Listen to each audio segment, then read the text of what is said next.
Begumpet Airport lo International Wings India 2024 grand గా ప్రారంభమైంది. కేంద్ర మంత్రి జ్యోతిరాదిత్య సింధియా ప్రదర్శనను ప్రారంభించారు. ఇవాల్టి నుంచి 4 రోజుల పాటు కొనసాగనున్న ఈ కార్యక్రమంలో ప్రపంచంలోనే అతిపెద్ద విమానం బోయింగ్ 777-9 తో పాటు అనేక విమానాలను ప్రదర్శిస్తున్నారు.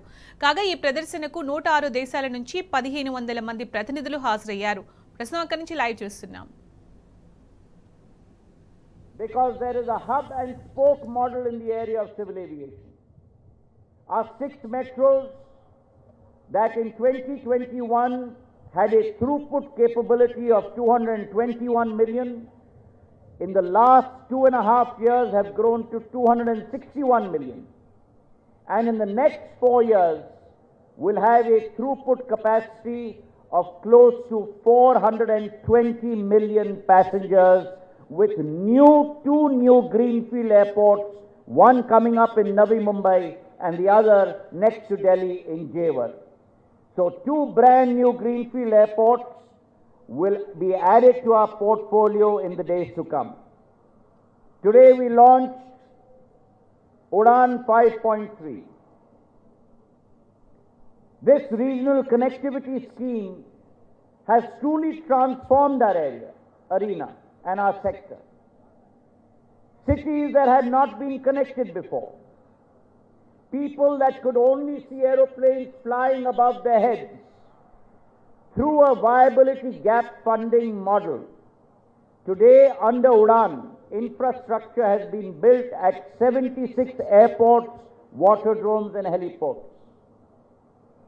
Close to 517 new routes have been operationalized that couldn't have been dreamt of being operationalized in the past. And for this, I must thank our airlines who have come many steps forward and taken up that challenge. Along with that, we have transported close to about 14 million, close to about 133 million people from this Udan scheme, with 251,000 flights being flown through this Udan scheme. We've also looked as Remy has said, at the last mile connectivity. That last mile connectivity through the higher penetration of helicopters. Our northeastern states, our hilly states, Jammu and Kashmir, where we have launched a new Udan scheme only for helicopters and another one only for small planes. 19-seater to 36-seater planes.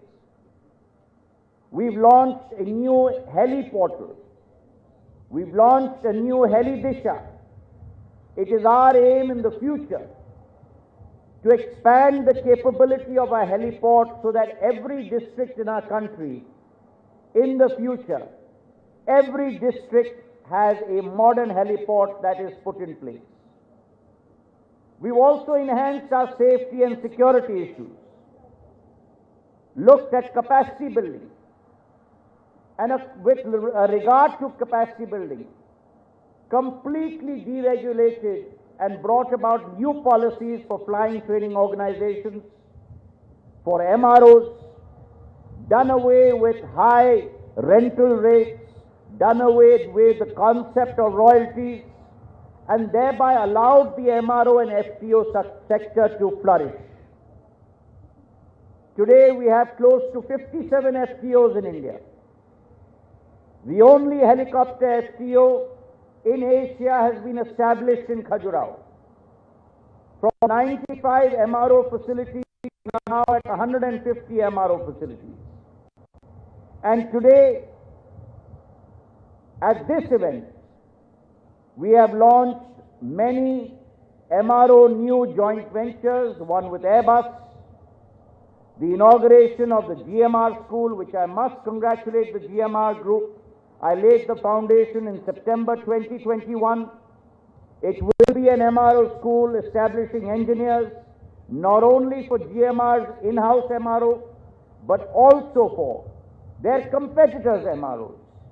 And the degree that they will get, our engineers will not only be exposed to the curriculum of DGCA, the rules of DGCA, but international frontiers like EASA. And there will be a dual degree that our engineers will get, which will really improve the skill set from an Indian perspective. Last year, we resolved that we will create a new record. The total number of commercial pilot licenses given out in India was 1,622. The last record prior to that was 1165 in 2022. And therefore, we've increased the number of CPLs in India by 40% within one calendar.